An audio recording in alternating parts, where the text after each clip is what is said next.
Prior to beginning the activity, please be sure to review the faculty information and disclosure statements, as well as the learning objectives. After listening to the activity, complete the post-test by clicking the Earn Credit link in the episode description. Downloadable slides and resources are also available. The following presentation is copyrighted by Medscape. No use, broadcast, or recording of this presentation or any part thereof is permitted without the written authorization of Medscape. The following presentation is part of a certified educational activity provided by Medscape Education and supported by an independent educational grant from Angelini Pharma. This program is presented by Medscape Education Global. Hello, I'm Torbjörn Thomsson. I'm an epileptologist at the Karolinska Institute in Stockholm, Sweden. I have the pleasure to welcome you to this activity, which we call Selecting Anti-Seizure Medications and Aiming for Seizure Freedom.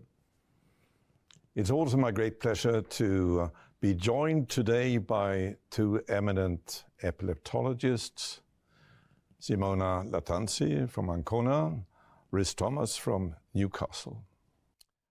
What we will do is to start with a reminder of the need to aim for seizure freedom for our patients with epilepsy. Then we will move on to discuss how to do this, first in newly diagnosed focal epilepsy and then in drug-resistant focal epilepsy.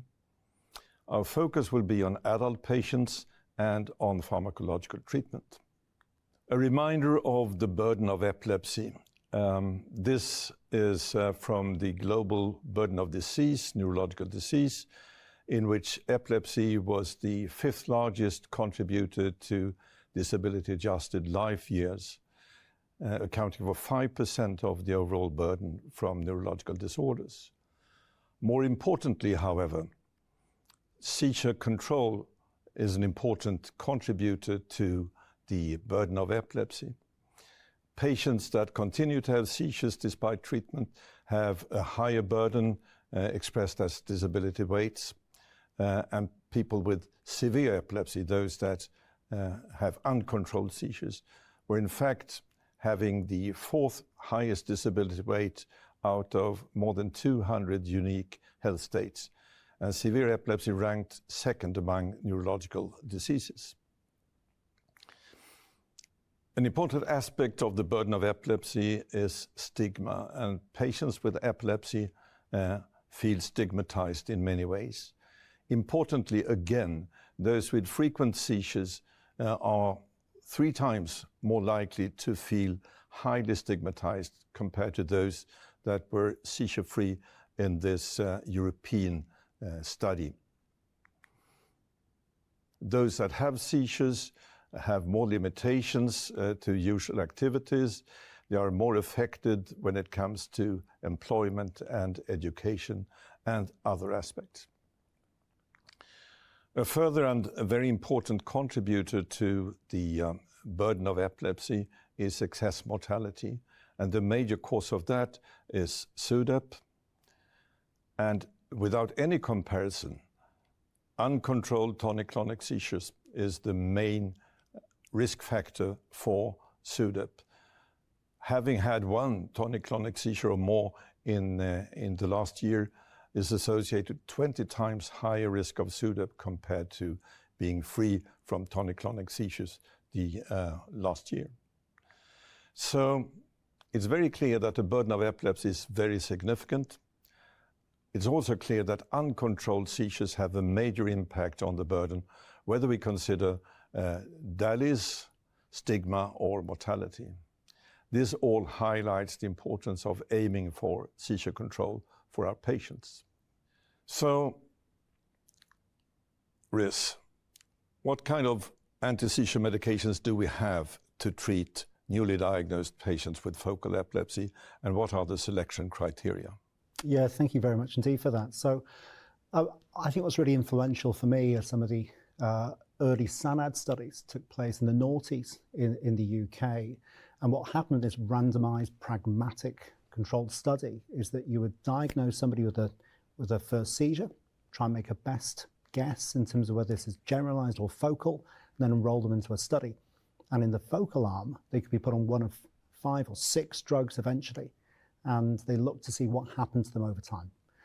What you can see here is lamotrigine was actually non-inferior to carbamazepine. That was the major thing they were looking at. How did lamotrigine and carbamazepine fare against each other?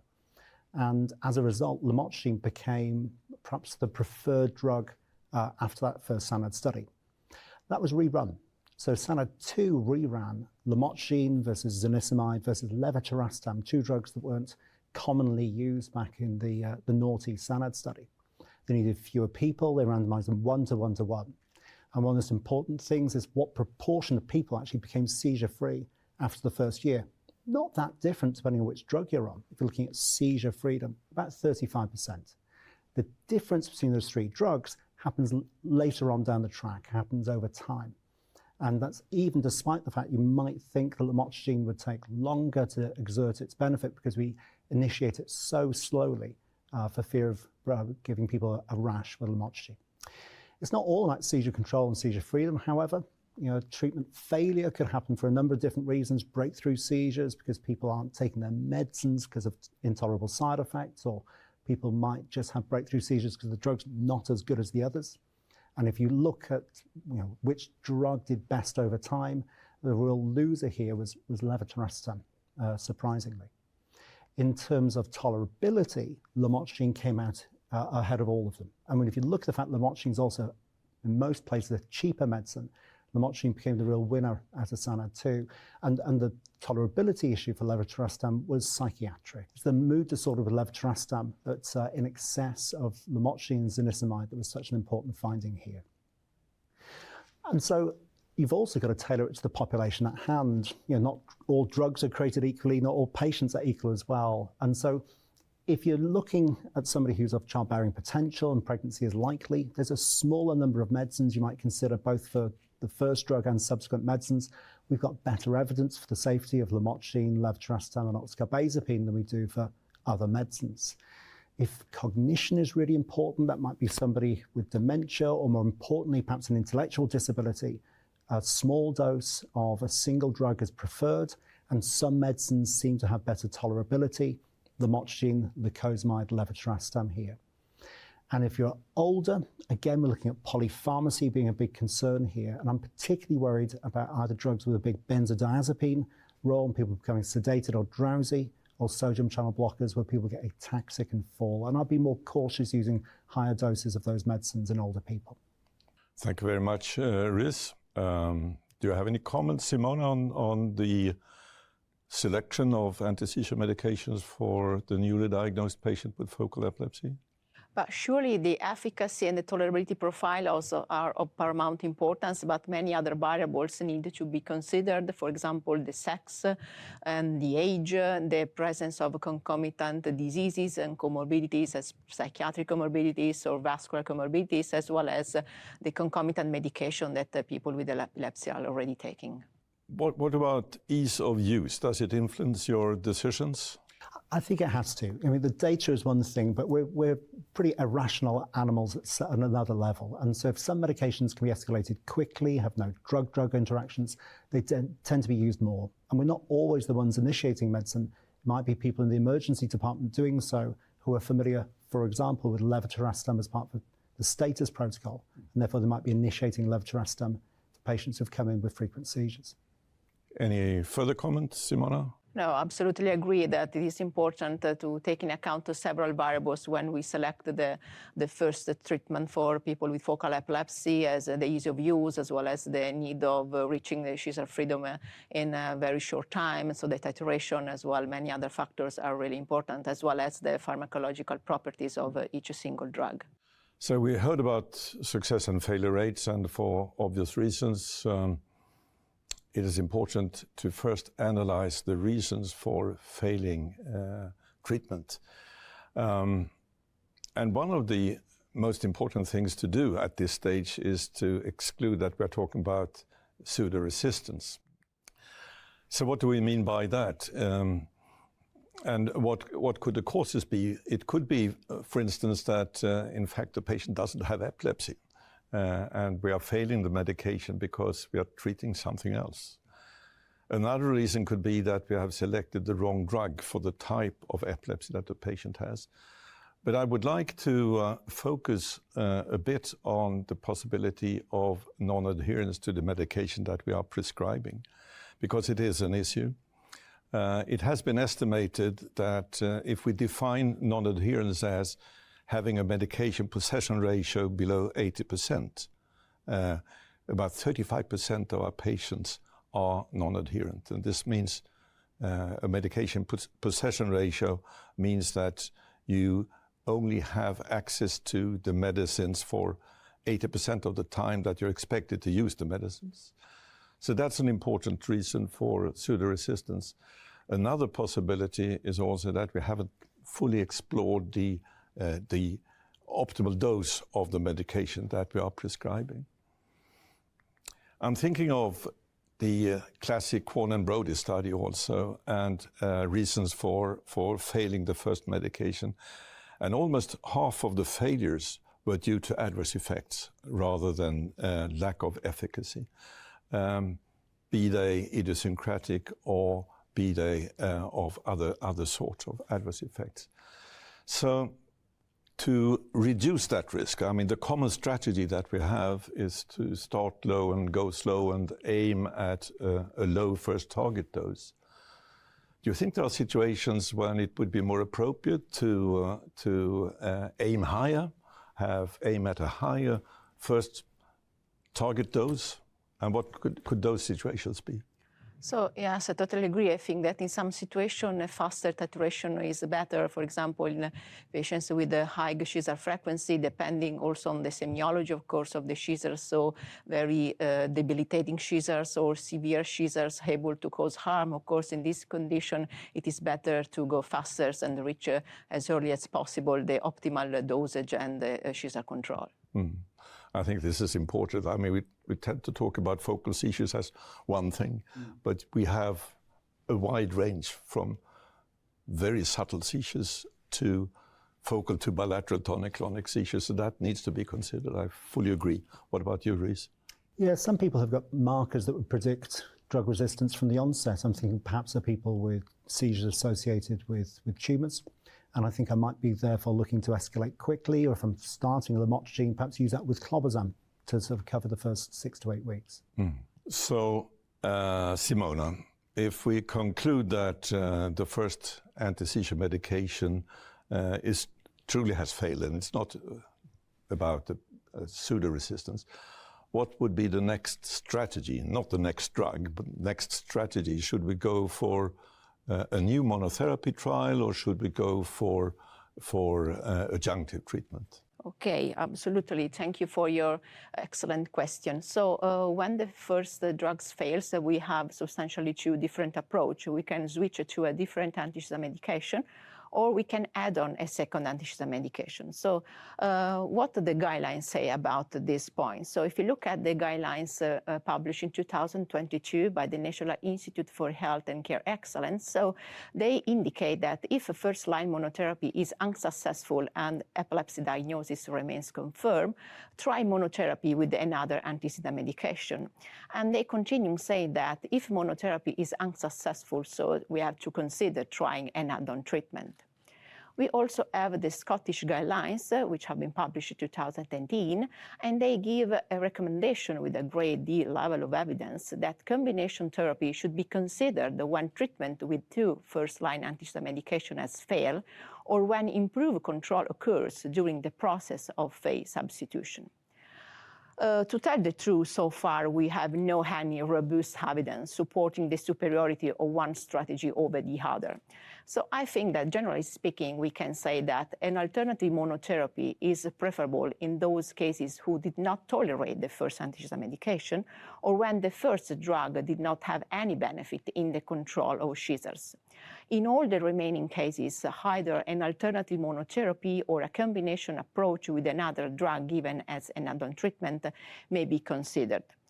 So far, we have only few studies that evaluated the relative benefits, merits, and advantages of an alternative approach versus a combination therapy in people unresponsive to a single anti-seizure medication. But overall, we do not have any evidence suggesting a clear superiority of one option over the other. Monotherapy has advantages, of course, as a first or alternative monotherapy. For instance, they are less costly, you avoid drug-drug interactions, and if you have adverse effects, it's easier to decide from which of the drugs that the adverse effects come. But could you expand a bit on situations when you would go for adjunctive treatment, polytherapy, after failing first monotherapy? What do you say, Riz? Sometimes it's convenience. You end up, you think you're phasing from one drug into the other. Suddenly, halfway through, the patient becomes seizure-free, and you make a decision to think, actually, this is where it wasn't what we set off to do, but this is what we've discovered. Sometimes you might be combining drugs that have got dual mode of action. Perhaps one's got more of a mood stabilization role, one might be helping with sleep. And so you might be using the additional benefits of the drug as part of the combination. If we compare to the situation in other therapeutic fields, there have been strategies suggesting going for duotherapies or polytherapies from start.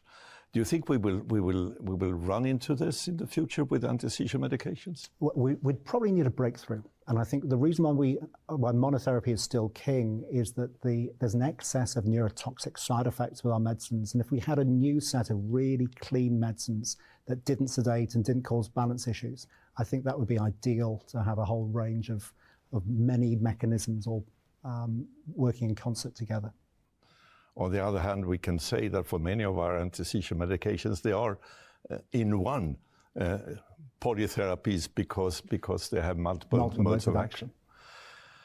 So thank you both. So the key things for our audience to remember are the impact of poor seizure control on the overall burden of epilepsy, the importance of pseudo-resistance and their reasons, not least poor adherence, which is reported in at least a third of our patients.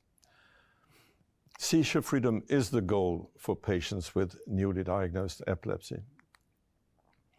After failing a first anti-seizure medications, the options are a different monotherapy or adjunctive treatment. And choosing between these two different strategies depends on the reasons for treatment failure, indications of partial efficacy of the failing anti-seizure medication, and also individual patient preferences. We are moving on now to discuss drug-resistant focal epilepsy, and I will start with a case. This is a 20-year-old man with 2 focal to bilateral tonic-clonic seizures 2 months apart before he was started on medication. The etiological workup was negative, so we don't know the cause of his epilepsy. He was started on levetiracetam, but continued to have seizures every 3 to 4 months, despite dose escalation to the highest tolerated dose. He was then switched to alternative monotherapy with lamotrigine, but seizures reoccurred every 6 months, also at the highest tolerated lamotrigine dose. So the question to the audience is, at this stage, does this patient fulfill the criteria for having a drug-resistant epilepsy? So this is the definition according to the International League Against Epilepsy. A failure of adequate trials of 2 tolerated, appropriately chosen and used anti-epileptic drug schedules to achieve a sustained seizure freedom. So what's a sustained seizure freedom?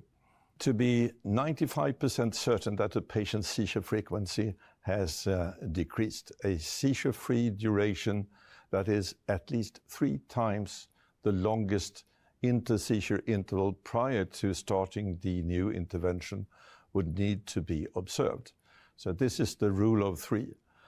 For our case, it would mean 18 months of seizure freedom. So facing a patient with drug-resistant focal epilepsy who's not a suitable candidate for epilepsy surgery, what would be the options for adjunctive treatment, and what are your selection criteria for those? Simona, please. So we have different anti-seizure medicine that can be given as an add-on option. But first of all, I would like to highlight which is the actual probability of people who try different anti-seizure medicine to reach the seizure control. So, for example, if you look at the data coming from the Glasgow cohort, which included more than 1,700 people with epilepsy, so it is clear that the effect of additional seizure control declines with each successive anti-seizure medicine regimen tried. However, we also have to underline how some people may still reach seizure freedom even after multiple treatment failures. So that means that drug resistance does not exclude seizure freedom with the further trials of anti-seizure medication. And this is a really important point for clinical practice. So that said, of course, we have several drugs that can be prescribed as add-on treatment. So if you look at, again, at the UK national guidelines, these add-on treatment options have been distinguished into three groups: the first line, the second line, the third line add-on option. And the guidelines recommend that if monotherapy is unsuccessful, so we have to consider one of the first line add-on options. And then if first-line add-on treatment trials are unsuccessful, so we have to consider one of the second-line add-on option. And finally, if also second add-on treatment trials are unsuccessful to control the seizure, so we have to consider one of the third-line add-on option.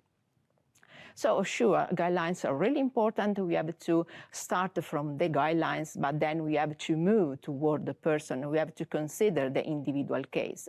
That means that we have to try to individualize as much as possible the treatment, and we have to try to identify the best treatment for any individual people. The individualization of the treatment strategy means that we have to consider the many variables that can affect the suitability of any specific molecule to a person with epilepsy. And the selection of an anti-seizure medication as an add-on treatment requires the understanding and the consideration of a set of variables that are related to the drugs, but also variables that are related to the people with epilepsy, as well as other factors as, for example, the availability or the cost of the drugs. All these variables, of course, apply also to the selection of the initial treatment at the time of the diagnosis. But personally, I think that there are some factors that are more specifically relevant when we have to select the add-on drug. And these variables include the drug interaction potential and the mechanism of action. So talking about the drug interaction potential, the preference should be generally given to those drugs which have a low potential for adverse drug interaction. So just to give you an example, if the baseline drug is an enzyme inducer, so the second drug of preference should be a drug that is not metabolized by those enzymes that are affected by the inducers. Another key point is about the mechanism of action of the drug. So again, generally speaking, we can say that we should usually prefer an anti-seizure medication with a mechanism of action that is different from the baseline medication, and possibly also with the evidence of a favorable synergism, just to try to minimize the adverse events, improve the tolerability, and also optimize the efficacy. So, for example, if the baseline drug is a sodium channel blocker, so we should prefer a drug as an add-on treatment with the other mechanism of action, with the multiple mechanism of action, as well, importantly, known as sodium channel blockers. And this is just to improve the tolerability profile and possibly also to improve the efficacy and the probability to control the seizures. So far, we have no trials that directly compare the different anti-seizure medication as an add-on treatment, and so we only have to consider some indirect evidence. A network meta-analysis included randomized, double-blind control trials that compare brivaracetam, cenobamate, ezecarbazepine acetate, lacosamide, and perampanel versus any comparator over a maintenance period of at least 12 weeks in adults with uncontrolled focal epilepsy. And the main results of this network meta-analysis were that cenobamate was associated with a higher rate of 50% or higher seizure frequency reduction, and cenobamate also had the greatest likelihood of being the best option for the seizure freedom.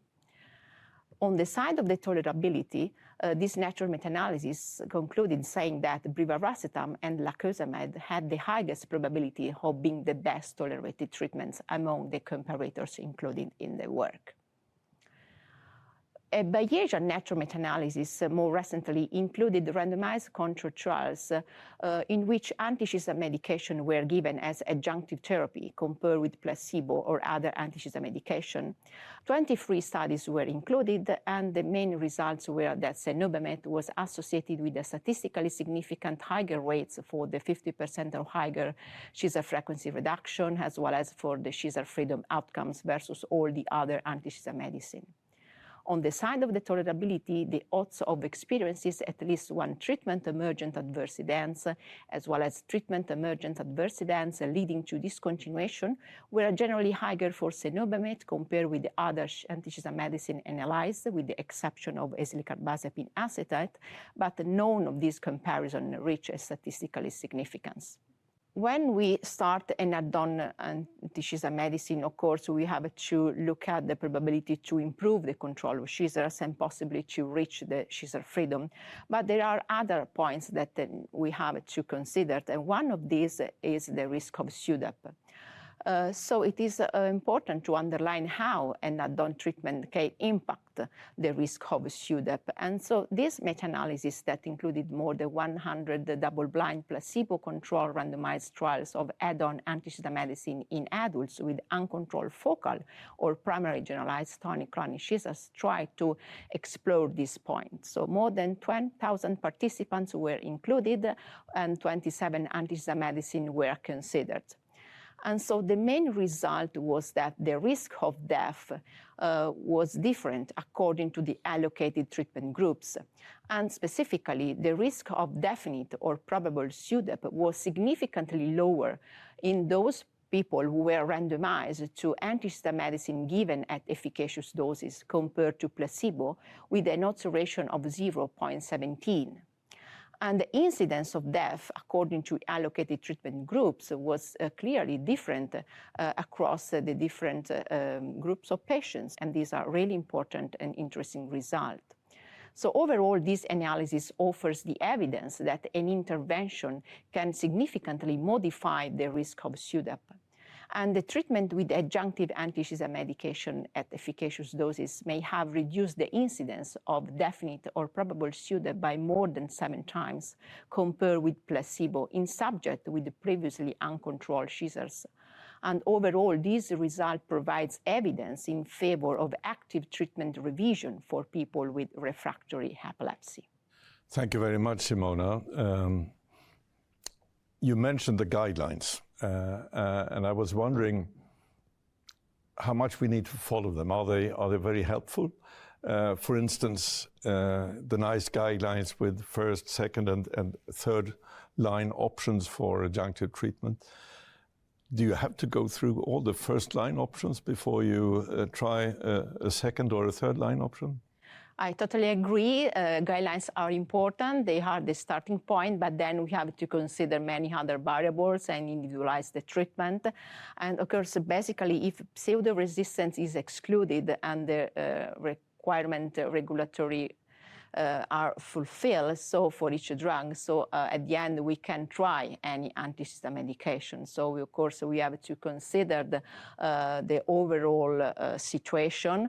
So guidelines are the starting point, but then we have to consider many other variables. Of course, sometimes there may exist some limitation at the local and national level that we have to follow, but of course the selection is much more complicated. I was also wondering, you mentioned the importance of mode of action in combining anti-seizure medications. Now, if you have failed with the first adjunctive treatment with, for instance, a sodium channel blocker, would it make sense to try the next sodium channel blocker, or would you change mode of action as well? But I think, again, that usually in this scenario, I would prefer a drug with a different mechanism of action.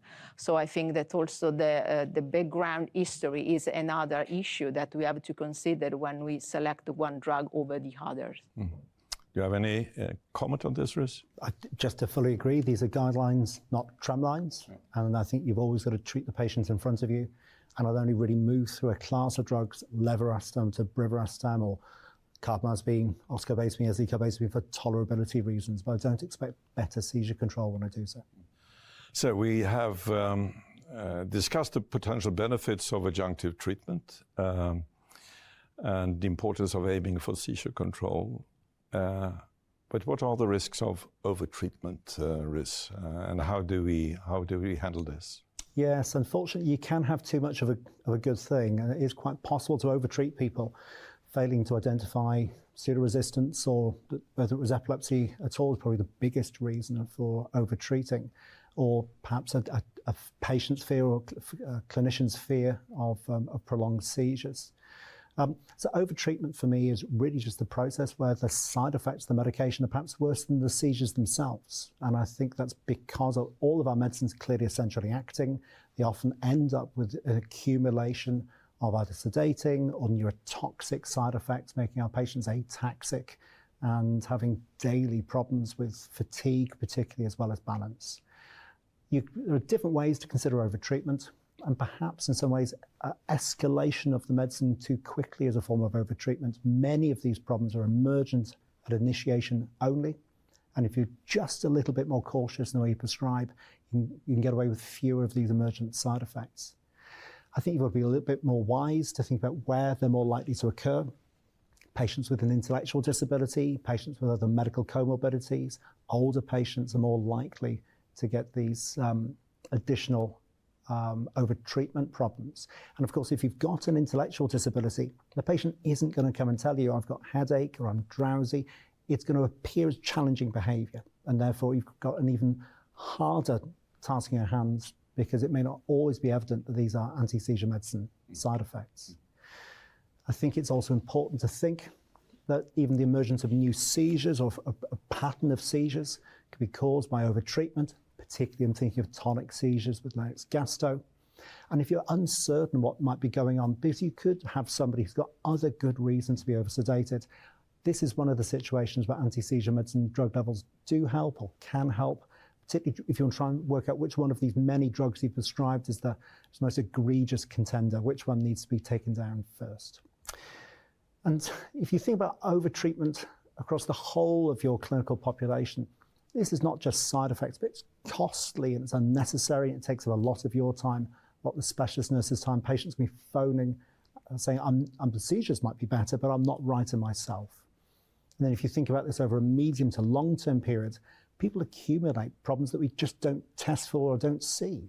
I'm thinking about the increase in cardiovascular and cerebrovascular risk factors, lipid profiles, bone density problems, obesity being caused by our anti-seizure medicines. These all contribute towards poorer quality of life over time.